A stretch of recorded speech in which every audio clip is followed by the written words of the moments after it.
Alors, l'Algérie va nous amener tout naturellement au pays voisin, c'est-à-dire le Maroc, donc. Le grand voisin. Que vous connaissez bien, Bernard Lugan, et auquel vous consacrez donc cette histoire du Maroc des origines à nos jours, publié aux éditions Ellipse, un livre dans lequel on retrouve les qualités qui caractérisent vos ouvrages, c'est-à-dire une densité d'informations très importante, mais ce qui va de pair avec une clarté dans l'expression tout à fait didactique, et le tout accompagné par un appareil de cartes, alors tout à fait remarquable. C'est très rare dans ce genre d'ouvrage de bénéficier de cet apport très important sur le plan pédagogique pour ceux qui entendent vraiment étudier en profondeur l'histoire d'un pays, ici en l'occurrence le Maroc. Alors, tous mes livres ont un appareil de cartes et j'ai une formation de cartographe également, parmi les multiples cordes à mon arc, et je vais toujours privilégier la carte. Mais non pas la carte telle qu'on la voit trop souvent, qui embrouille la question, mais la carte qui, au contraire, fait la synthèse de la question. Une carte très simple, très claire, mais qui explique ou qui permet d'ancrer certaines idées. Et moi, je travaille toujours avec des cartes. C'est fondamental. Et dans ma revue L'Afrique réelle, tous les articles sont illustrés de cartes en couleur, parce que j'ai la chance de travailler sur Internet et par PDF. Donc là, je peux vraiment faire des cartes en couleur, et c'est très utile très utile. Une question à propos de votre ouvrage, Bernard Lugan. Est-ce que Lugan n'avait-il pas déjà écrit une première histoire du Maroc avant celle qui vient de sortir? Alors oui, mais c'est pas le même livre. C'est pas le même livre pour une raison très simple, c'est que une quinzaine d'années, je crois. Ma précédente histoire du Maroc est sortie en 1989. Ah bon, en effet. Réédité telle quelle en 2000. Sans correction, parce que l'éditeur de l'époque était tellement radin qu'il n'a pas voulu actualiser, parce que ça coûtait trop cher. Donc j'ai ressorti la même édition, donc sans pouvoir actualiser. C'est un livre totalement différent. Pourquoi? Parce que entre la fin de la décennie 1990 et aujourd'hui, l'historiographie a considérablement avancé. Elle a avancé dans plusieurs domaines, notamment dans le domaine de l'histoire ancienne, du Maroc avant le Maroc. Il y a eu des découvertes formidables qui ont été faites quant à la réalité de l'implantation romaine, quant à la réalité du christianisme, on en parlera tout à l'heure. Également, pour ce qui est de toute la période pré-protectorat, la grande histoire marocaine, parce qu'il y a eu énormément de travaux par les collègues marocains, et les jeunes collègues marocains qui ont soutenu des dizaines de thèses. Et je rends toujours un hommage très vibrant à l'université marocaine, parce que les Marocains ont conservé le grand côté qui était le grand côté universitaire français, qui n'existe plus en France. C'est-à-dire qu'ils ont conservé cette excellence avec les thèses de doctorat. Ils ont conservé les grandes thèses. Alors qu'en France, maintenant, on fait des petites thèses qu'on bâcle en 3-4 ans, genre PhD américain. Ils ont conservé ces grandes thèses qui permettent vraiment d'être exhaustifs et de renouveler en profondeur un sujet. Et il y a eu des découvertes formidables qui ont été faites par les historiens marocains, notamment sur le rôle de la mer au Maroc. On pensait que le Maroc était tourné dos à la mer, mais pas du tout. Au XIXe siècle, il y avait le dos tourné à la mer. Mais au XVIIe, au XVIIIe et même avant, le Maroc était une puissance maritime. Le Maroc, l'histoire a totalement changé également, parce que quand j'ai écrit mon livre dans les années 90, nous étions en plein règne du roi Hassan II. Et toute la période contemporaine a totalement été bouleversée. Il y a eu la question du Sahara, il y a eu le changement d'orientation de la politique marocaine, il y a eu la refondation de la monarchie marocaine. Et je reviens toujours aux découvertes historiographiques, ce qui fait que ce n'est plus du tout le même livre. Alors bien sûr, on va retrouver les Almohades, les Almoravides, etc. Et même là, il y a eu des découvertes formidables, parce que là, ce sont les historiens espagnols qui ont beaucoup travaillé sur la question.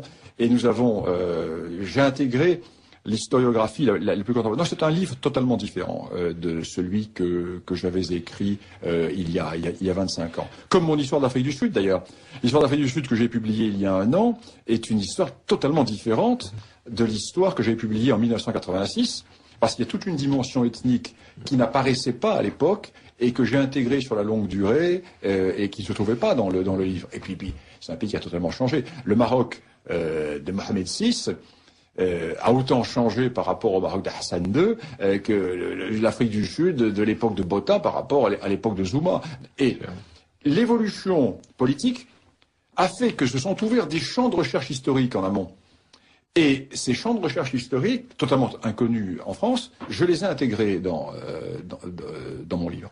Et puis je crois que vous avez fait une part importante, vous avez laissé une part importante à la question du Sahara occidental, qui est une colonne de discorde évidemment permanente entre Maroc et Algérie. Nous aurons l'occasion donc d'en parler. En tout cas, ce que vous nous dites là, évidemment, nous met l'eau à la bouche, puisque toutes ces nouveautés, toutes ces lectures différentes du passé marocain, on va vous demander de nous éclairer évidemment à leur sujet. Et vous avez commencé à évoquer tout à l'heure la période antique.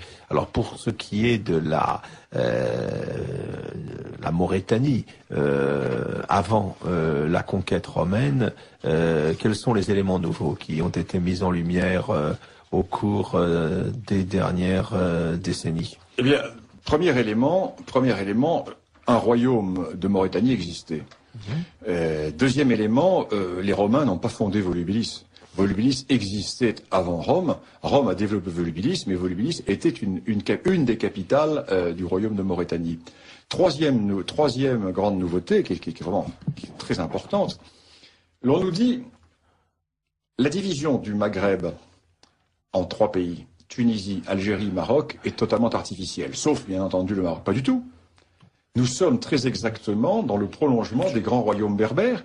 Les grands royaumes berbères, avec le royaume des Massiles, l'actuelle Tunisie, moins Carthage, le royaume des Macéciles, c'est-à-dire entre la Tunisie et la rivière Moulouya, et puis le royaume des Maures, l'actuel Maroc.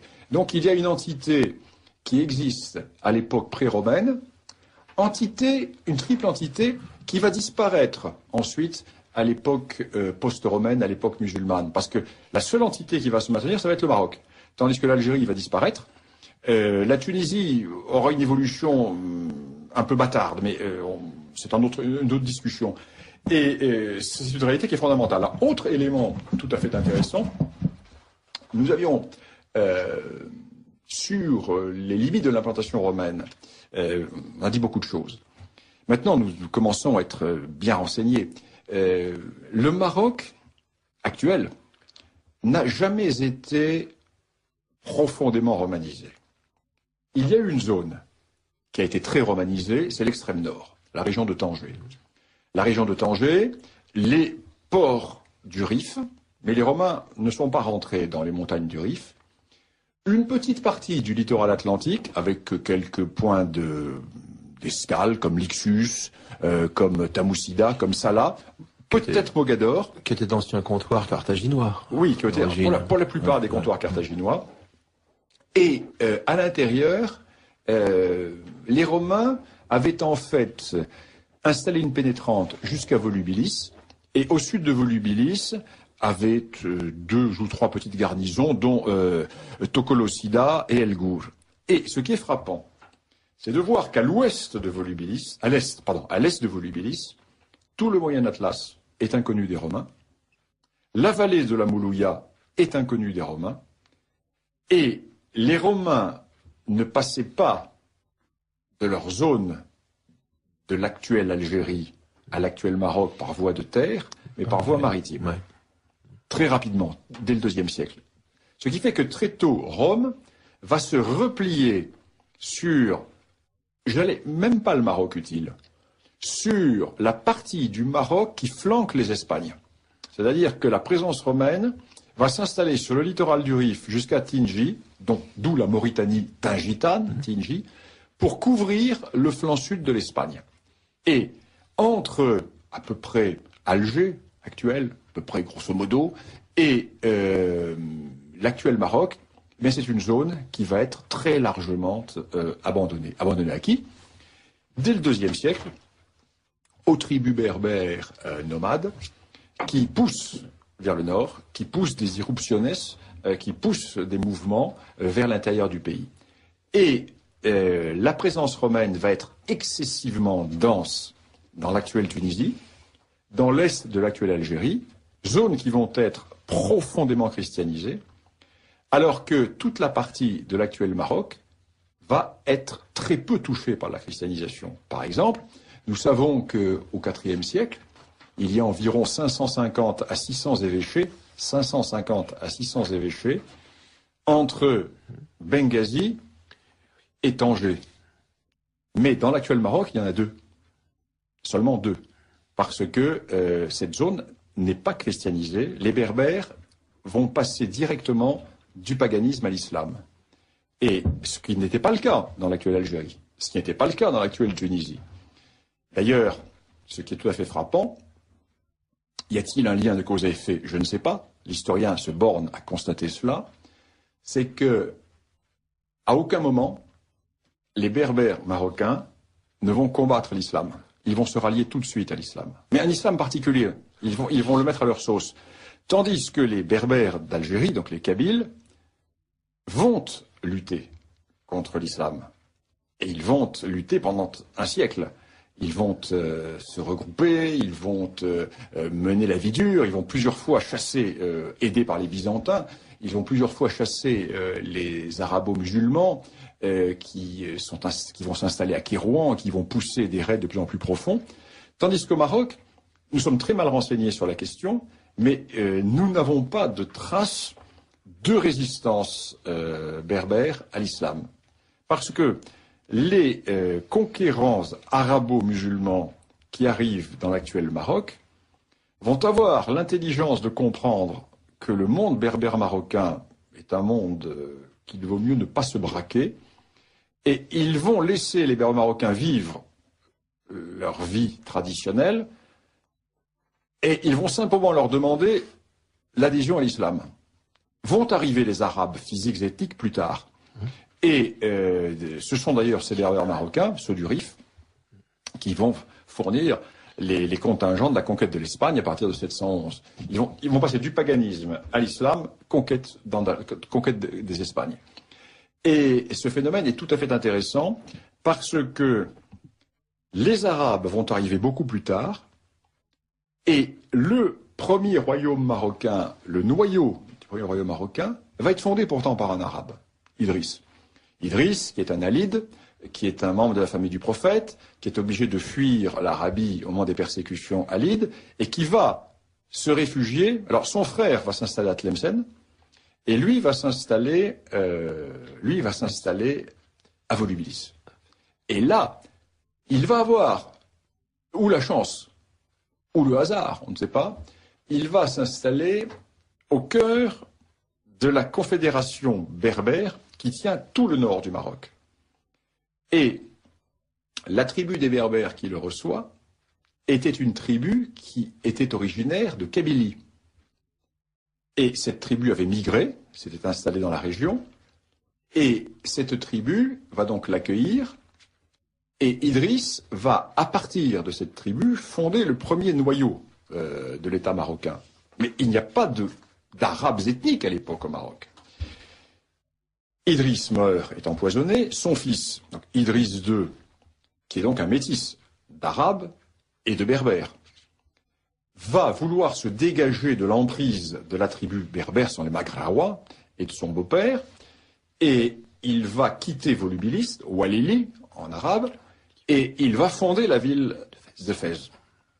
Et il va faire venir au Maroc le premier noyau de population arabe, et qui ne vient pas d'Arabie, qui vient d'Espagne. Il fait venir des Arabes, non pas des Berbères, mais des Arabes qui sont en Espagne, et qui vont constituer son premier marzen, sa première administration, ses premiers gardes du corps. Et une évolution va se produire qui est tout à fait intéressante, parce que le monde berbère demeure totalement authentique encore à cette époque. Le monde berbère marocain va demeurer totalement authentique jusqu'au XIIIe siècle, jusqu'au XIVe siècle même. Et ce monde berbère marocain, qui a accepté l'islam d'entrée de jeu, va paradoxalement refuser l'arabité. Et il va jouer de l'islam contre les Arabes. Alors, suivez-moi bien. Suivez-moi bien. Les Berbères marocains vont être systématiquement des dissidents religieux, tant que ça va les arranger. C'est-à-dire qu'ils vont chaque fois épouser les dissidences religieuses qui affaiblissent le califat, vu comme la conquête de l'Orient et des Arabes. Mais l'islam ne les dérange pas. Mais la présence arabe, oui. Et ils vont ainsi embrasser l'hérésie kharidjite. Les Berbères sont des kharidjites. Ils vont être kharidjites. Alors qu'est-ce que le kharidjisme? Alors ne rentrons pas dans les détails philosophiques et religieux du kharidjisme, ça ne nous intéresse pas. Je ne veux pas d'histoire des religions. Voyons l'aspect politique du kharidjisme. Qu'est-ce que le kharidjisme? Le kharidjisme, c'est la négation du califat héréditaire. Qu'est-ce que l'enseignement traditionnel des califes d'Orient? C'est de dire, nous, tribus arabes, qui avons reçu le message de Dieu par l'intermédiaire du prophète, le dernier, le sceau des prophètes, nous sommes donc les tribus qui sont les tribus aristocratiques détentrices de ce message. Donc, le monde musulman nous appartient. Et la direction du monde musulman doit appartenir aux descendants de ces familles, qui sont les familles de la Mecque, Médine, etc. Et pour eux, l'islam, l'ensemble des zones conquises, qui ne sont plus arabes très tôt, elles vont être syriennes, elles vont être perses, elles vont être asiatiques, elles vont être berbères, elles vont être visigothes, etc. L'ensemble de ces terres est un bien de conquête. Et le califat doit échoir à un membre ou de la famille du prophète ou de ses tribus. Or, les Berbères on dit, pas du tout. Non, pas du tout, là, il y a malentendu. Que dit le Coran? Le Coran ne dit pas que le califat appartient pour l'hérédité aux descendants du prophète. Il dit que c'est le meilleur qui doit gouverner, le meilleur des musulmans, de façon très égalitaire. Tandis que vous avez une vision aristocratique et féodale.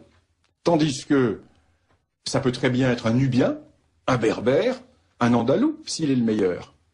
Il n'y a pas cette hérédité dans la dévolution du califat. Ce qui est le moyen pour les Berbères de se dégager de l'emprise arabe. Donc c'est mortel pour les califes. C'est mortel, parce que ça remet en cause complètement le principe du bien propre. Alors, comment cette rébellion kharidjite s'implante-t-elle au Maroc? Elle s'implante de la manière suivante. Les gouverneurs arabes, le gouverneur arabe du Maroc, a besoin d'argent. Et il demande donc aux Berbères de payer l'impôt, comme les dhimmis, comme les non-musulmans. Et les Berbères disent, mais attendez, pas d'accord, parce que vous ne nous avez pas vaincus. Que les Kabyles de la région de Tunis ou de la région d'Alger payent l'impôt, peut-être, parce qu'ils ont été vaincus de guerre. Mais nous avons adhéré à l'islam. Et non seulement nous avons adhéré, mais en plus, c'est nous qui avons fait la conquête de l'Espagne. D'ailleurs, nous avons des fiefs en Espagne que nous ont donné les premiers conquérants arabes. Donc, si vous nous demandez de payer l'impôt, c'est que vous nous considérez comme des vaincus. Or, nous ne sommes pas des vaincus, c'est de notre plein gré que nous avons adhéré à l'islam. Et c'est ainsi qu'ils vont rentrer dans cette hérésie kharidjite, et ils vont, grâce à l'hérésie kharidjite, repousser le pouvoir arabe.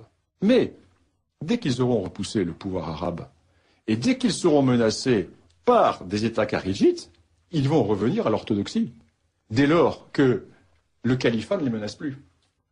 Donc ils vont jouer, ils vont faire un nationalisme, ils vont procéder à un nationalisme berbère sans en avoir conscience, en jouant chaque fois des contradictions de l'islam.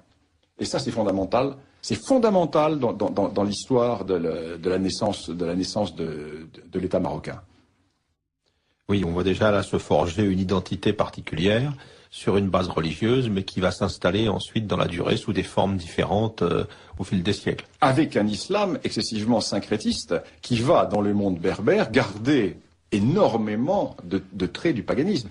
D'ailleurs, l'islam marocain est un islam avec les moussem, avec les fêtes des saints, les marabouts. Il va y avoir constamment donc, dans l'histoire du Maroc ce tiraillement entre une identité berbère qui va utiliser l'islam pour affirmer son identité berbère et une volonté d'éradication des symboles païens qui demeurent dans l'islam berbère, qui en fait est une politique destinée à faire rentrer les berbères dans le droit commun. Et ceci est fondamental. C'est ainsi que toute l'histoire du Maroc, des premières dynasties, c'est une histoire berbère. Les Almoravides, les Almohades, ce sont des berbères. Et les uns sont des berbères sahariens, les autres sont des berbères de la montagne. Et l'on voit, si vous le voulez, chaque fois des dynasties berbères qui se créent en utilisant telle ou telle forme de l'islam. Alors que, en Kabylie, dans les régions demeurées berbères de Tunisie, dans les régions demeurées berbères de Libye, ce phénomène n'existe pas. Il n'y a pas eu utilisation de la religion par les Kabyles pour résister à l'arabisation. Alors l'arabisation va se faire plus tard. Il est évident qu'elle se fait également par le culte, comme dans la langue arabe. Mais on peut dire que jusqu'au XIIe, XIIIe siècle, le monde berbère marocain est le même qu'à l'époque de Massinissa, et le même qu'à l'époque de Jugurtha, et le même qu'à l'époque du roi Bogude. Oui, finalement, cette arabisation que vous évoquez, elle interviendra donc à partir du XIe siècle avec les invasions hilaliennes. Alors, elle intervient sous les Almohades, qui sont des berbères. Alors, les Almohades sont les berbères de la montagne. C'est Inmel, c'est au sud de Marrakech, c'est le Haut Atlas. Ça sont les grandes belles tribus guerrières. Les Masmouda. Les Intata, les Aïd Sérouchouet, enfin, les grandes tribus guerrières contre lesquelles nous avons rudement combattu et qui ensuite ont fourni de superbes unités à l'époque, les Tabors marocains, etc. Donc ces grandes tribus guerrières qui vont lutter contre les Almoravides. Alors, qui sont les Almoravides? Ce sont des Sahraouis. Ce sont des berbères du désert. Les Almoravides sont des purificateurs qui considèrent que... Ça y est, c'est toujours ce problème. C'est vrai que je parlais tout à l'heure en première partie de l'AQMI dans ces zones blanches, du désert. C'est toujours là que sortent, dans cette partie de l'Afrique, les fondamentalismes.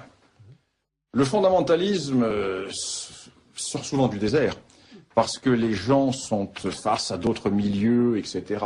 Donc, ces Sahraouis vont vouloir purifier l'islam occidental en disant mais non, de toute façon, cet islam berbère est un islam du Nord, est un islam païen, l'islam d'Al-Andalus est un islam décadent. Ils reviennent aux sources même d'une religion du désert. Ils reviennent aux sources, et en plus, ils sont dans le désert. Et ils vont donc développer un État impérial, qui est l'empire almoravide, l'empire des deux rives. Mais l'on a l'impression, quand on lit rapidement l'histoire du Maroc, que cet empire almoravide a parfaitement régné sur le Maroc, mais pas du tout. Cet empire almoravide a toujours été menacé au cœur du Maroc même par les berbères de la montagne, qui eux ne veulent pas du tout de cet islam du désert, cet islam purificateur, avec les gens voilés, etc. C'est pas leur islam, cela. Et ils vont, au nom de l'islam, lutter contre les Almoravides. Les Almohades qui sont les réformateurs. Donc ils vont prendre un autre islam fondamentaliste, mais différent, à la sauce berbère, et ils vont liquider les Almoravides. Et les Almoravides s'étaient pas étendus vers l'Est, très peu. Les Almoravides avaient fait cet empire qui partait du Sénégal et qui allait jusqu'au cœur des Espagnes. Les Almohades, eux, vont créer un empire qui va d'abord être un empire nord-africain. Les Almohades vont conquérir toute l'Afrique du Nord. Ils vont s'installer à Kérouan, etc. Et ils vont être confrontés à un phénomène très intéressant, qui est que, en Égypte, les Fatimides, le califat fatimide, va vouloir se venger des Berbères, notamment des Koutama de Petite Kabylie. Que viennent faire les Berbères Koutama de Petite Kabylie avec les Fatimides d'Égypte. Ben, tout simplement parce que les Fatimides, la troupe fatimide est une troupe berbère. Parce que le mouvement fatimide va trouver sa force en Kabylie. Et ce sont les tribus de Kabylie, également de Loire-Senis, Loire-Senis, Petite Kabylie, Grande Kabylie, qui vont fournir la masse conquérante. C'est une armée berbère qui va renverser le califat oriental et qui va prendre l'Égypte. Et qui va installer un islamisme chiite. Et les Fatimides, qui vont avoir un rôle très délicat, parce que leur troupe est berbère. Et ils délèguent le cœur de leur empire aux tribus berbères, pas du Maroc, de l'actuelle Algérie et de l'actuelle Tunisie. Et l'un de leurs principaux lieutenants se soulève contre eux. Les Fatimides n'ont pas les moyens d'Égypte, n'ont pas les moyens de monter des expéditions contre eux, et à ce moment-là, que se passe-t-il? Une déferlante sort du désert d'Arabie, ce qu'on aura appelé les invasions hilaliennes. C'est-à-dire que des tribus sortent d'Arabie, des tribus guerrières, de nomades pillards, plusieurs dizaines de tribus, déferlent dans le Sinaï, ravagent le delta du Nil, et les Fatimides, pour s'en débarrasser, vont dire l'herbe est plus verte, les pâturages sont plus verts vers l'ouest, allez donc vers l'ouest. Et ils vont orienter vers l'ouest la déferlante hilalienne, qui va prendre deux branches. Et là, on retombe sur la Libye. Une partie va descendre au sud de Sirte, vers Khadamès, vers le Fezzan, et ce sont ces tribus arabes là, qui vont conquérir ces zones, qui vont liquider les Berbères. Il ne reste plus que deux petites poches berbères en Libye, pas loin de la frontière tunisienne, pas loin du Djebel Nefoussa, et également vers le sud. D'ailleurs, à l'ouest, les deux seules zones, à l'ouest de la Libye, les deux seules zones non contrôlées par Kadhafi sont les deux zones berbères. Personne ne l'a vu, parce que bon, c'est pas les incultes de la presse qui peuvent savoir ça. Ce sont les deux zones berbères. Quand ils l'ont vu, ils n'ont pas su l'interpréter. Ils n'ont pas su l'interpréter. Pourquoi? Parce que ces zones ont toujours été en rébellion, car Kadhafi a voulu... C'est un bédouin, Kadhafi, sa tribu est originaire d'Arabie. C'est un bédouin qui veut arabiser les Berbères, et il a éradiqué la berbérité en Libye. Sauf ces deux zones, qui sont les deux zones au cœur de la confédération qui soutient Kadhafi, qui lutte contre lui. Ça, c'est intéressant de voir ça. Alors donc, ces tribus avancent, elles vont complètement ravager la Libye, elles vont complètement détruire. Jusqu'à cette époque, la Libye avait des vergers, avait des arbres fruitiers. Tout est rasé, tout est pillé. L'actuelle Tunisie est complètement détruite. Et les Berbères almohades se portent au-devant d'eux pour les repousser. Et là, se passe un événement assez extraordinaire, c'est que l'armée berbère almohade écrase les Arabes, les écrase.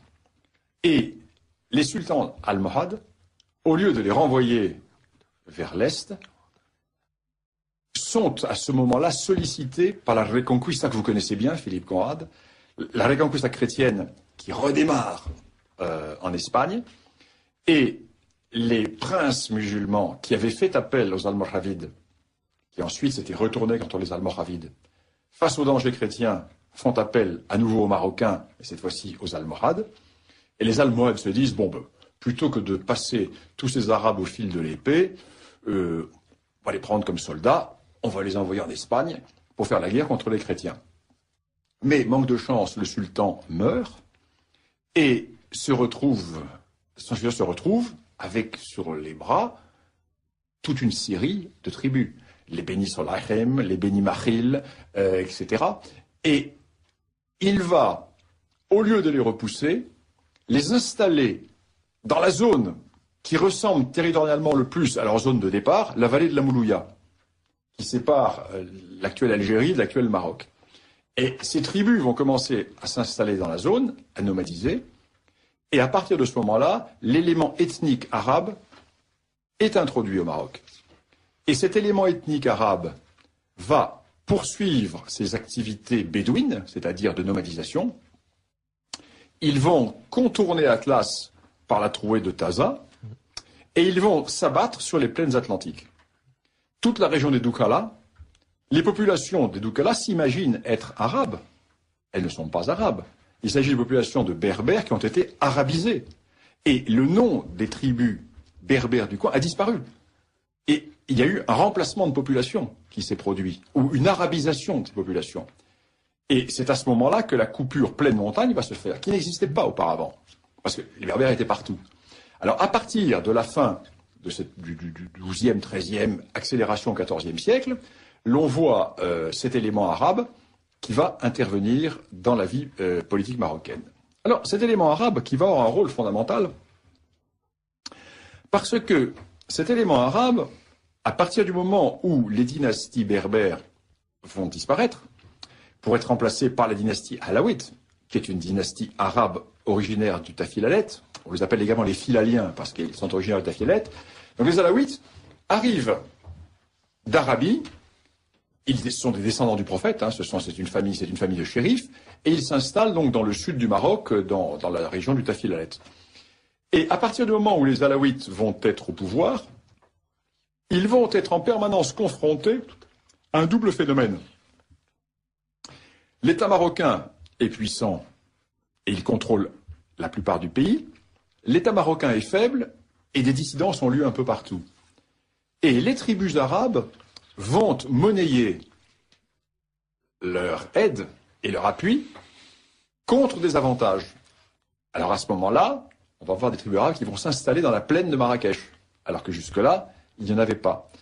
Donc, par le jeu de la féodalité, par le jeu des rapports de force, par le jeu des luttes pour le pouvoir, ces tribus vont prendre un rôle de plus en plus important, alors qu'elles sont relativement peu nombreuses au point de vue numérique.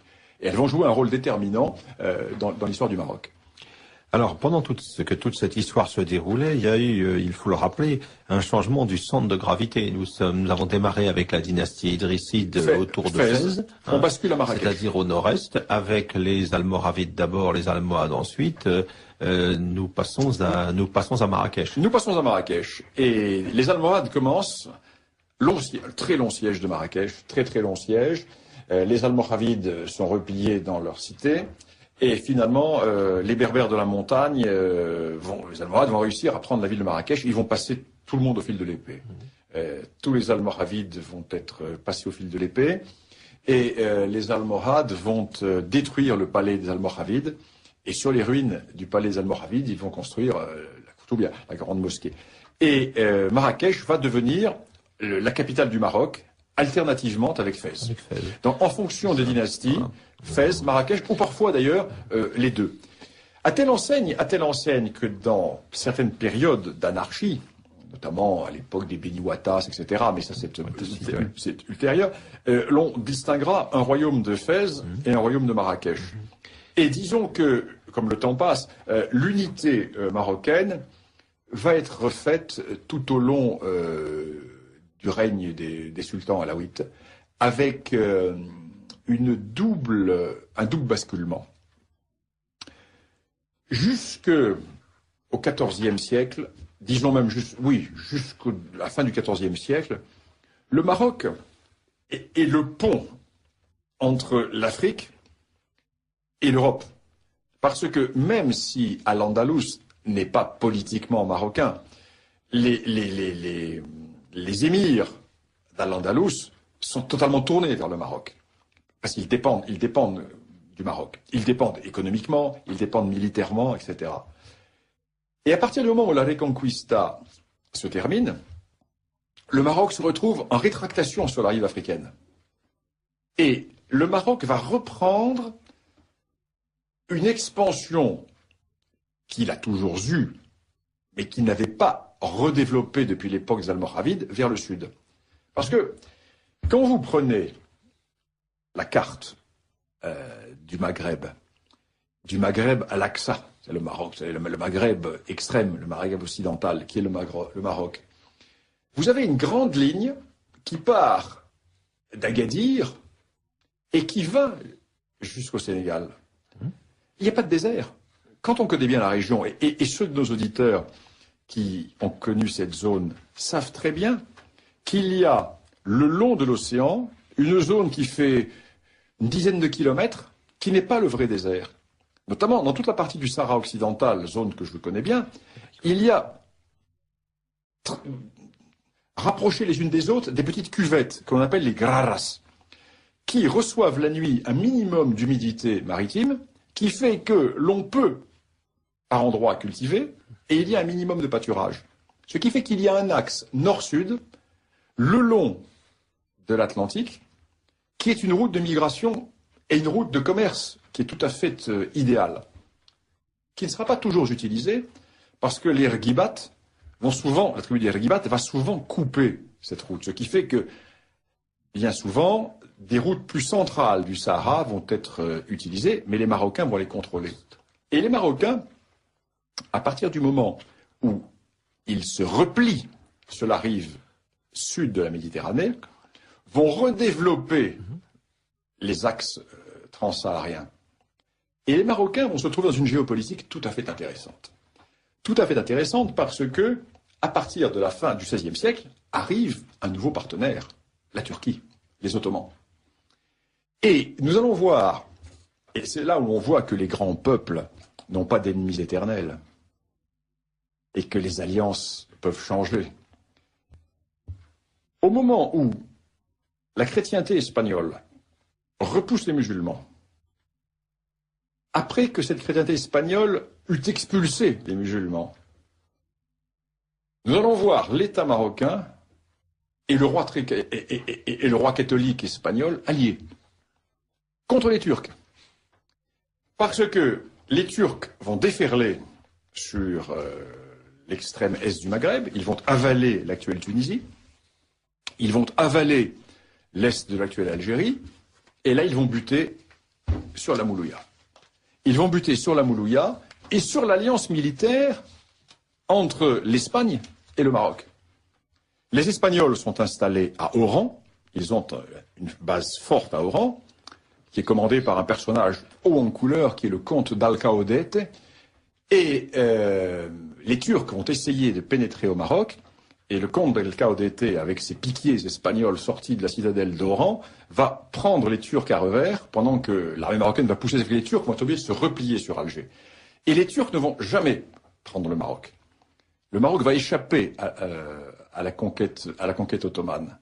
Et l'on voit, si vous le voulez, là, une géopolitique avec véritablement un nationalisme qui est capable de faire passer des intérêts de survie en oubliant des querelles, des oppositions, des guerres passées. Il y a un intérêt commun. Et c'est à ce moment-là que la Méditerranée occidentale échappe aux Turcs. Bien sûr, il va y avoir les pentes, bien sûr. Mais les Turcs, à partir de ce moment-là, vont comprendre, bon, ils ne peuvent pas passer en Méditerranée occidentale, parce que l'alliance maroco-espagnole est puissante, et ils n'arrivent pas à la casser. Mais ceci est fondamental.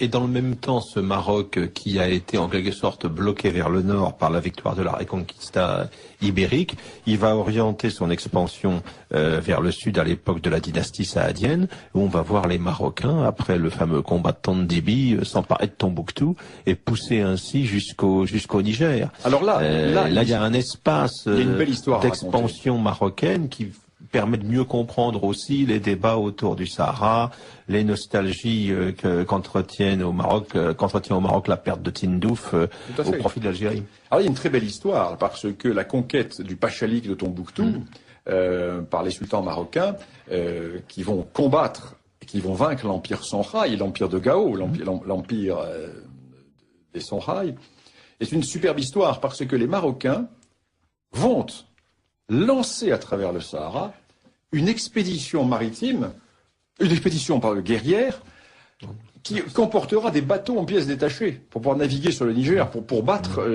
les flottilles de l'Askia Mohamed. Et cette armée marocaine est une armée très particulière. 8 caïds qui la dirigent, 8 Espagnols. 8 Espagnols renégats, convertis à l'islam. Et la grande majorité de la troupe est une troupe espagnole, en grande partie, mais pas totalement convertie à l'islam. Et pendant toute l'histoire moderne du Maroc, le Maroc va avoir à sa disposition des troupes chrétiennes. À l'époque des Almoravides, il y a une garnison chrétienne avec son curé, son aumônier, à Marrakech. Une garde catalane. Réverter. Et qui va faire souche au Maroc. Alors Réverter, l'histoire de Réverter est une très belle histoire. Réverter est un noble catalan qui est dépossédé par le roi d'Aragon et qui va mettre son épée au service du sultan marocain. Et après sa mort, il a 2 fils. Et finalement, il est restitué ses fils sont restitués dans leur baronnie. Et l'un des fils rentre, reprend sa baronnie dans la région de Barcelone, et l'autre se convertit à l'islam et va faire souche au Maroc comme guerrier et comme grand féodal à la cour des sultans. Et pendant toute cette période, il y a une interpénétration très très importante entre l'Espagne et le Maroc, avec à la fois des renégats ou des contingents aragonais, surtout aragonais, qui vont venir ensuite servir au Maroc. Et puis, pendant toute la période médiévale marquée par la Reconquista, on voit aussi des nobles chrétiens qui mettent leur épée au service des différents rois de Taïfas, les petits émirs qui se battent entre eux. C'est l'occasion aussi ensuite de leur imposer le paiement d'un tribut. Mais l'on voit autant d'émirs du côté des chrétiens. Oui. On en voit autant d'émirs se mettre du côté des chrétiens. Donc il ne faut pas voir la Reconquista sous la forme, vous Philippe Coin qui avez écrit sur la Reconquista, c'est pas l'image d'Épinal avec un rouleau compresseur qui part des Asturies et qui dit maintenant nous allons repousser les morts jusqu'à Gibraltar. Alors avec le recul sur la longue durée, on peut reconstituer cela, mais si l'on périodise l'histoire, c'est pas du tout cela. C'est un front mouvant, avec des alliances mouvantes, avec tantôt avance des uns, recul des autres, etc. On peut dire que l'islam espagnol s'est autodétruit très largement, car si l'islam espagnol n'avait pas rompu avec le califat, et si l'islam espagnol ne s'était pas émietté avec les reinos de Taïfas, les chrétiens ont eu vraiment beaucoup de mal à lutter contre un bloc islamique unitaire occupant tout le centre et tout le sud de l'Espagne. Oui. La division a beaucoup aidé les chrétiens. Oui, bien sûr. Alors, nous avons évoqué tout à l'heure Fès et Marrakech, mais il y a aussi une autre grande capitale traditionnelle, et je crois que vous avez une bonne raison pour bien la connaître, mon cher Bernard. Ah oui, c'est ma ville. C'est Meknès. Absolument. Celle du sultan Moulay Ismaïl, la grande figure de la dynastie alaouite. Le contemporain de Louis XIV. Le grand Moulay Ismaïl. Alors, le grand Moulay Ismaïl, qui est un personnage tout à fait intéressant. J'ai une étudiante marocaine qui m'a fait une très belle thèse du temps où j'étais encore professeur d'université. Qui m'a fait une très belle thèse qui avait pour titre Moulay Ismaïl et Louis XIV, la course maritime et l'échec de l'alliance entre le Maroc et la France à l'époque de Moulay Ismaïl et Louis XIV.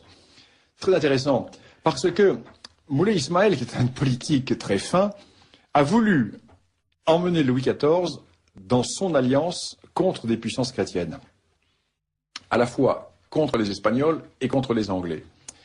Et Louis XIV, qui était un fin politique aussi, a laissé croire à Moulay Ismaïl qu'il allait peut-être pouvoir rentrer dans son alliance à la condition que Moulay Ismaïl renonce à la course salétine. Et des ambassades se sont succédées, ont été envoyées les uns les autres, le grand corsaire Aïcha, Pidou de Saint-Olonge, les Français, etc. Et ces ambassades ont été reçues à Saint-Germain, c'était avant Versailles, à Saint-Germain, etc. Et pendant 20 ans, les contacts n'ont jamais cessé, et chaque fois, ils ont buté, la course reprenait, nous ont renoué les relations, etc. Jusqu'au moment où il y a eu la succession d'Espagne, et à partir du moment, bien sûr, où le petit-fils de Louis XIV montait sur le trône d'Espagne, il n'est plus question d'envisager un quelconque moment. À ce moment-là, Moulay Ismaïl rompt les négociations avec la France et se tourne vers les Anglais et vers les Huguenots qui vont s'installer, qui vont devenir les partenaires du commerce marocain pendant un certain moment.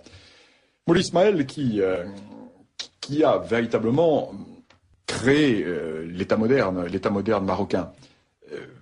L'État moderne marocain qui va d'ailleurs demeurer jusqu'à l'indépendance, parce que il n'y aura pas de grande évolution dans les définitions de cet État marocain jusqu'au moment où Mohamed V et Hassan II vont entreprendre un certain dépoussiérage de ces vieilles institutions et de cette pratique marzénienne. Mais ceci est tout à fait important à souligner. Oui, alors ce Maroc de Moulay Ismaïl, il va ensuite entrer à partir du XVIIIe siècle dans une phase d'affaiblissement, un peu comparable à ce qui se passe à l'autre bout de la Méditerranée pour l'Empire ottoman, et il va devenir très vite, évidemment, l'homme malade du Maghreb. Il va devenir bien sûr un enjeu pour les puissances européennes. Alors quelles ont été les étapes de la pénétration européenne dans ce Maroc, dans cette extrémité du Maghreb? Ce qui est intéressant, c'est de voir que les Européens et nous Français avons une vision du Maroc qui est la vision du Maroc du XIXe siècle. C'est-à-dire que au XIXe siècle, le Maroc est dans une phase totale de décadence. L'État se délite, l'autorité du sultan se délite, les tribus de la montagne sont quasiment indépendantes, et nous fondons toute notre analyse, héritée encore aujourd'hui, sur cette situation. Comme si le Maroc avait toujours été, comme si la France avait toujours été en état de la guerre de 100 ans. Comme si la Chine avait toujours été celle du break-up of China. Voilà. Et dislocation complète. Or, c'est pas du tout cela dans la longue durée. Le Maroc sort d'une grande phase d'expansion, entre dans une période de décadence pour des raisons X ou Y, des raisons militaires essentiellement. Parce que le Maroc ne va pas prendre le parti de la modernisation militaire. En grande partie parce que son système l'interdit. Quel est le système? À partir du moment où il n'y a plus de mercenaires, il y a eu les mercenaires chrétiens, ensuite il y a eu les abides, les mercenaires noirs, mais comme ces abides se soulèvent, le sultan les liquide, donc il n'y a plus de mercenaires. Ce qui fait que les sultans vont créer, fonder, enraciner leur pouvoir sur la fidélité de tribus que l'on va appeler les tribus marzènes. Tribus qui sont fidèles et qui vont lever l'impôt pour le compte du sultan en échange d'avantages territoriaux et de la dispense d'impôts. Et tout le XIXe siècle va être l'histoire de la lutte des tribus marzènes contre les tribus non marzènes. La notion du bled Siba et du bled marzène, qui est une notion très récente, qui n'était pas une notion qui existait dans l'ancien Maroc. Alors, bien entendu, c'est pas que l'histoire du Maroc a complètement été renouvelée depuis certaines années, depuis une quinzaine d'années. Quand vous lisez les livres d'histoire du Maroc des années 50 ou autres, l'on vous parle du bled marzène et du bled Siba comme si c'était immémorial, mais pas du tout. C'est une période de décadence. Et dans chaque période de décadence, il y a le bled marzène et le bled Siba. Alors, le bled marzène, qui va être plus ou moins fort, plus ou moins réduit. Et sous certains souverains, le bled marzène, c'est la ville de Fès, et même pas les collines du Moyen Atlas autour, parce que le sultan est complètement assiégé dans sa ville de Fès. Alors, en même temps, cette vision-là permettait de justifier aussi le protectorat, l'intervention de la France, qui construisait en fait solidement un État marocain viable. C'est pas ce qu'a dit Lyautey. Lyautey va reconstruire, pas construire. Lyautey ne parle pas de construire, il parle de reconstruire. Oui. Alors, donc, nous en arrivons au Maroc qui intéresse les puissances. Alors, quelles sont les puissances intéressées par le Maroc? L'Angleterre, bien entendu.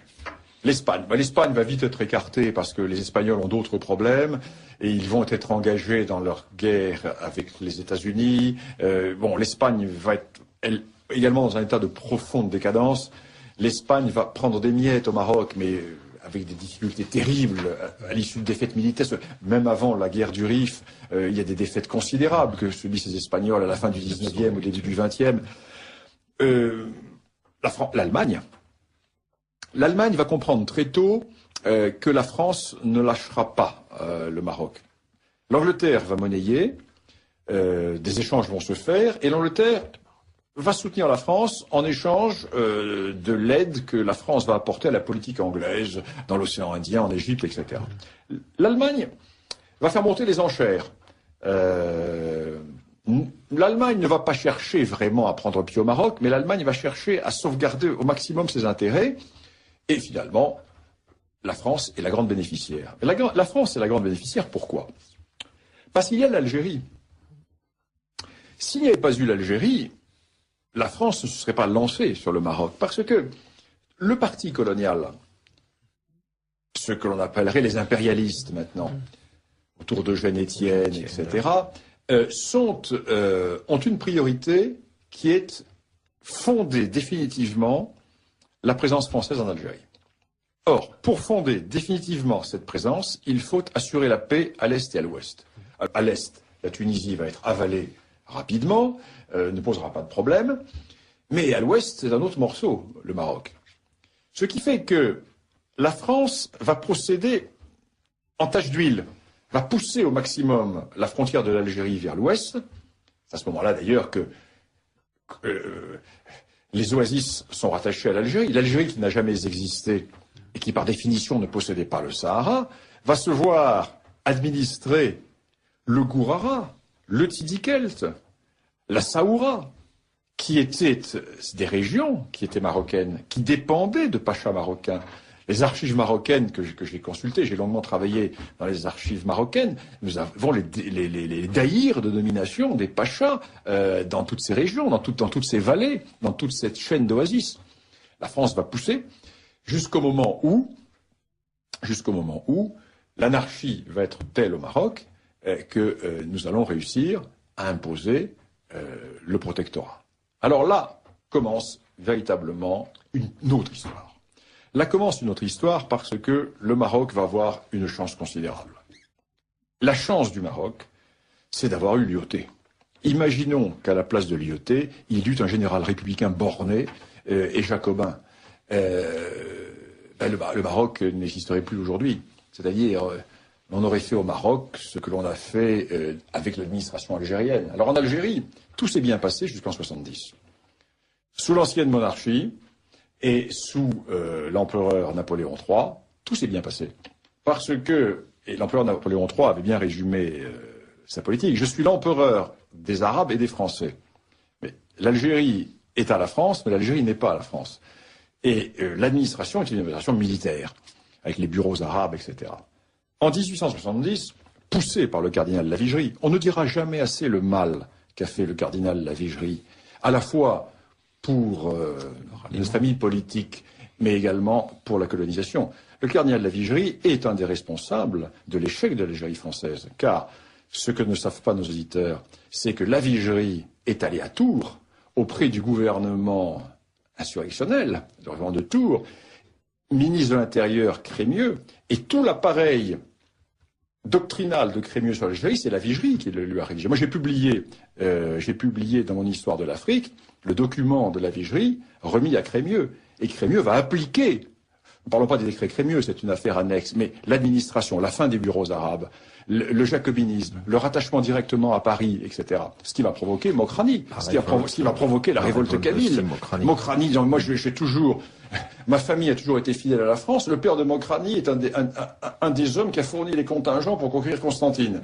Et tribu totalement fidèle à la France. Du jour au lendemain, on enlève les cadres militaires et on met l'ancien préfet du Rhône qui arrive, qui parle pas du Rhône ou du Calvados, peu importe. L'administration jacobine, civile, dans toute son horreur, dans tous ces gens gris qui connaissent pas les langues du pays, qui sont transposés. Le jacobinisme dans toute son horreur.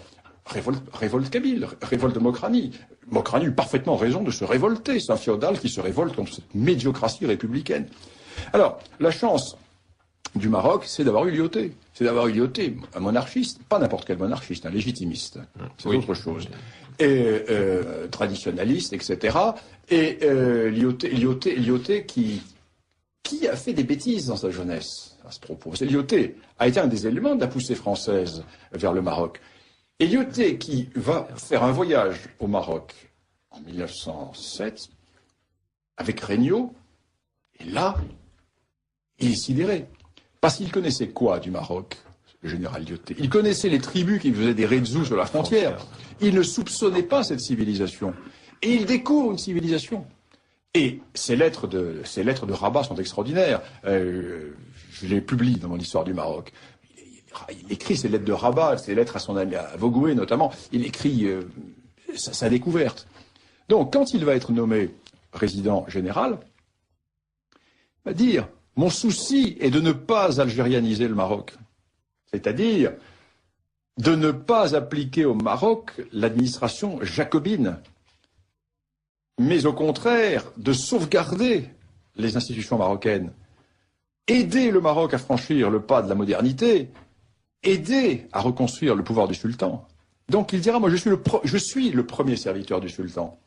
Et il va réussir une politique tout à fait remarquable. Lyautey va constituer une alchimie de politique tribale tout à fait extraordinaire. Et il va réussir à pacifier le Maroc. Et le plus étonnant, c'est qu'il va même réussir pendant la guerre de 14. Parce que c'est un épisode dont on parle très peu. C'est que, au moment où éclate la guerre de 14, ce que les Français appellent la pacification, ce que les Marocains appellent la conquête, est dans une phase véritablement d'accélération. Les grands bastions de résistance ne sont pas soumis encore. Et ce qui est soumis, c'est toute la région du Haut-Atlas de Marrakech, avec les Goundafi et les Glawa qui se rallient à la France très tôt. Mais les grandes tribus, Aïssérouchen notamment, et toutes les tribus qui prolongent le Haut-Atlas vers le Moyen-Atlas, sont en guerre. Je suis dans la région de Taza. Et Lyautey reçoit l'ordre de dégarnir complètement son front, d'évacuer tout l'intérieur du Maroc et de se replier sur Casablanca et Rabat. Et Lyautey refuse. Et Lyautey va évacuer au contraire l'arrière et va garder les postes sur les frontières. Il dit, j'ai fait la politique de la langouste. C'est-à-dire, je mets la carapace, mais elle est vide. Une carapace vide. Et il peut envoyer donc des régiments entiers, les régiments qui partent se battre en France. Lyautey est appelé donc au ministère de la Guerre. Ça se passe très mal. Il quitte pour les raisons que l'on connaît. Il revient au Maroc. Et pendant la deuxième partie de la guerre de 14, il va reprendre la pacification. Et quand la guerre de 14 se termine, le protectorat est plus vaste qu'il n'était avant la guerre de 14. Et ensuite, bien entendu, dans les années 18-20, Lyautey va achever cela jusqu'au moment où va éclater la guerre du Rif. Alors là, la guerre du Rif, c'est véritablement la vengeance de la République envers Lyautey. Parce que Lyautey est surpris. Il est surpris par cette insurrection du Rif. Il savait que des choses se passaient. Lyautey n'aimait pas les Espagnols. Il n'aimait pas les Espagnols. Il n'aimait pas la méthode de politique espagnole. Il ne faisait pas une grande confiance à l'armée espagnole. Il avait raison. Ensuite, il estimera un homme comme Franco, le Tercio, etc. Lyautey ne comprend pas les débandades militaires espagnoles, parce qu'il faut dire que les Espagnols se font étriller pendant la guerre du Rif, mais c'est épouvantable. Alors, il y a un problème qui mérite d'être souligné, et je le souligne dans mon livre, c'est que les Espagnols ont de très bonnes troupes. Ils ont d'excellentes troupes. Mais ils n'envoient au combat que des conscrits non formés. Et ils gardent leurs bonnes troupes en réserve. Et ces bonnes troupes en réserve vont intervenir finalement, puis avec la création du Tercio, c'est Franco qui va sauver la situation, n'est-ce pas? Et quand les bonnes troupes vont arriver, les Rifins vont être bloqués. Mais pendant des années, les Espagnols vont se faire massacrer, mais par milliers, des généraux, des général Silva, c'est des défaites terribles. Alors Lyautey n'a pas le contact, il ne sent pas les Espagnols. À la différence de Pétain. Pétain, lui, va être... c'est une raison de brouille entre Pétain et Lyautey. Et Lyautey est surpris, mais il va reprendre l'initiative. Et il comprend tout de suite, avec les peu de moyens qu'il a, parce qu'il a très peu de moyens. Les moyens vont arriver après avec Pétain. Il a très peu de moyens, et il voit tout de suite que le cœur du dispositif, c'est les tribus de la partie centrale du Rif, qu'il faut absolument détacher d'Abdelkrim. Les Beni Ouriagel. Donc ça, c'est la tribu d'Abdelkrim. Et il va donc jouer là-dessus, et il réussit à reprendre l'offensive. Là-dessus arrive Pétain. Quand Pétain arrive, la situation est redressée. Pétain arrive en tant qu'inspecteur de l'armée, et Pétain va rédiger un rapport aussi injuste que méchant à l'encontre de Lyautey. Et il va dénoncer des errements militaires de l'IOT qui ne sont pas des errements militaires, qui sont au contraire la continuation de cette subtile politique tribale.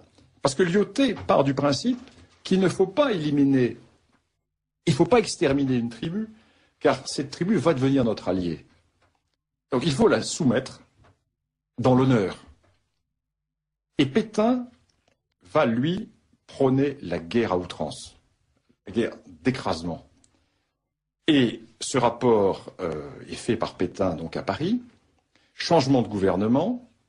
Les adversaires de l'IOT arrivent au pouvoir. Les sensibilités réactionnaires et de l'IOT commencent un peu comment dirais-je, à énerver dans les hautes sphères dirigeantes de la République. C'est l'époque du cartel des gauches. Tout à fait. Et Pétain, lui, n'est pas suspect. Pétain est un officier républicain. Et Pétain est envoyé au Maroc avec une mission très claire, doubler l'IOT dans le domaine militaire. Or, l'IOT dit, mais c'est pas possible, parce que ma position de résident général est une position de chef politique et de chef militaire. Dans cette politique tribale, on ne peut pas être uniquement chef militaire et chef politique. Si vous m'enlevez la direction militaire, c'est le protectorat qui s'effondre. On dit, bon, l'IOT démissionne. L'IOT rentre en France, et Pétain a les mains libres, et Pétain va écraser la révolte du Rif. Mais il va écraser la révolte du Rif avec une guerre totale à l'européenne. Il va recevoir des moyens, l'aviation, etc. Les Rifins sont broyés, détruits, et ça va rester dans les mémoires. Tout à l'heure, vous avez utilisé l'expression refondation de la monarchie chérifienne. Qu'entendez-vous par cette formule? La refondation de la monarchie chérifienne, c'est-à-dire que Hassan II a dépoussiéré, comment dirais-je, toute cette partie du rituel, tout en conservant l'essentiel, l'a modernisé avec une administration territoriale, avec l'équivalent de préfet. C'est Hassan II, le refondateur. Oui, Hassan II, refondateur. Et Mohamed VI, qui, à l'heure actuelle, est dans une phase de grand renouvellement. Alors là, attention, parce s'il va trop loin, ça peut être dangereux. Il vient de... Mohamed VI a fait une chose remarquable, c'est que il est d'une autre génération que son père, par définition, et au Maroc, le personnel d'État est vieux. Parce qu'on ne met pas à la porte les vieux serviteurs au Maroc. Les vieux serviteurs restent là. Mais le problème, c'est que au XIXe siècle, les vieux serviteurs mouraient à 65 ans, parce que maintenant ils meurent à 85 ans. Ce qui fait, il y a plusieurs générations qui poussent derrière. Et donc, alors Mohamed VI a appelé les gens de sa génération au pouvoir. Et il a créé également des instances régionales. Donc, il a créé un début de véritable décentralisation avec des instances régionales qui permettent localement à des jeunes élites de passer aux affaires. Alors qu'auparavant, tout descendait du palais avec les gouverneurs et il n'y avait pas les échelons locaux. Tout simplement, il y a des échelons horizontaux locaux, ce qui donne une soupape de sécurité pour des jeunes qui ont besoin d'accéder aux affaires. Et il vient de réformer l'État marocain en annonçant que désormais, puisque le Maroc est une démocratie royale, et il y a des partis politiques, il y a des élections, désormais le Premier ministre sera automatiquement le chef du parti qui aura gagné les élections. Ce qui se faisait depuis quelque temps, mais qui n'était pas inscrit dans les règles ou dans la Constitution. Donc désormais, c'est cela. À mon avis, il ne faut pas qu'il aille plus loin. Parce qu'alors, s'il va plus loin, il risque de mettre en péril l'architecture même du système monarchique marocain. Et à l'heure actuelle, l'on voit tous ceux qui n'osent pas attaquer la monarchie, parce que c'est impossible, et qui parlent de européaniser la monarchie, c'est-à-dire, certes, que le roi garde son aspect religieux, commandeur des croyants, mais qu'il abandonne le politique. C'est très dangereux, parce que... La reine d'Angleterre. Oui, mais la reine d'Angleterre, oui, mais l'islam est quand même plus fort que la religion anglicane, a plus d'assises. Et donc, et puis en plus, il il est poussé par son cousin, Moulay Hicham, le prince rouge, l'Orléans des Alaouites. Hein. Et donc, oui, j'espère que ça sera pas un Philippe égalité, mais là, on sent que ceux qui n'osent, il y a toujours un courant anti-monarchiste au Maroc, le courant révolutionnaire de l'ultra-gauche marocaine, qui n'ose pas attaquer le roi parce que Mohamed VI est adoré au Maroc, et puis c'est vraiment une grosse présence, qui essaie de rogner ses pouvoirs. On sent la subversion qui est là. Et là, il ne faudrait pas que le roi aille trop loin dans non pas dans les réformes, très important les réformes, mais dans le changement de définition de ce qu'est la monarchie marocaine. Parce que le roi du Maroc est à la fois chef spirituel, il est à la fois chef de guerre, il est à la fois chef de peuple, et il a par la beya, c'est-à-dire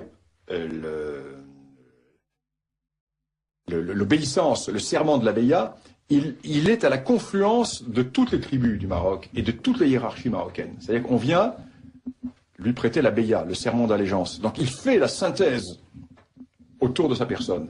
Si vous enlevez un élément, il reste quoi? Une monarchie à l'occidentale.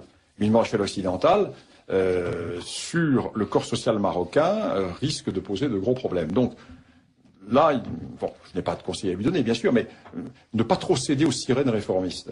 Le Maroc a la chance d'avoir un jeune roi, alors que la Tunisie, l'Algérie et l'Égypte avaient des vieux chefs. Là, c'est un jeune roi qui est adoré, qui est un personnage sacré, qui a réussi, on n'a pas parlé du Sahara occidental, qui a réussi l'achèvement de la politique de son père, parce que le Sahara est marocain et le Maroc ne lâchera pas le Sahara. L'Algérie est en train de mettre les pouces, le Polisario n'existe plus, les derniers responsables importants se sont ralliés au Maroc et le Polisario devient un mouvement mafieux qui va aider l'AQMI, un mouvement qui trafique les divers trafics qui peuvent se faire dans la région. Le Maroc a gagné. Le Maroc est devenu une immense puissance maritime, avec cette façade le long de l'Atlantique. Et si demain on trouve du pétrole, etc., le Maroc peut avoir des opportunités. Alors, le problème du Maroc, c'est qu'il est encore très agricole. Et comme Lyoté le disait d'une façon malicieuse, au Maroc, gouverner, c'est pleuvoir. C'est-à-dire que la pluie conditionne beaucoup de choses. Et l'on voit le PIB marocain en dents de scie en fonction des années, avec des bonnes pluies ou des mauvaises pluies. Et comme le Maroc n'a pas fait sa transition démographique, le Maroc a une surpopulation. Et là, il y a un gros problème. Il y a un problème donc, trop de diplômés chômeurs, une surpopulation. Donc il y a des problèmes. Il y a des problèmes réels. Mais le Maroc est un État-nation, avec des corps d'État, etc., qui fait que le Maroc est mieux armé pour résister. Et les perspectives des relations avec l'Algérie voisine? L'on rêve toujours à l'union du Grand Maghreb. L'Algérie nourrit un complexe, le complexe du parvenu par rapport à l'aristocrate. C'est ça, l'Algérie qui n'est pas un État, qui est une création coloniale. Les Algériens ont toujours jalousé les Marocains. Ils font un complexe d'infériorité à la fois politique, culturelle, et les Marocains leur rendent bien d'ailleurs. Mais c'est un problème, j'allais dire, quasiment psychanalytique entre le Maroc et l'Algérie. Plus qu'un problème politique. Voilà. L'Algérie est ulcérée par l'existence même du Maroc. L'Algérie, qui est un cône fermé sur la Méditerranée, peut pas accepter que le Maroc ait 3000 km de façade maritime tournée vers le grand large, etc. Que le Maroc ait 1500 ans d'histoire, alors que l'Algérie est une création coloniale française. Et le Maroc a perdu des territoires du fait de la colonisation qui sont aujourd'hui algériens. Hein. Alors, je voudrais simplement faire un petit rappel pour les auditeurs qui s'intéressent à l'actualité africaine.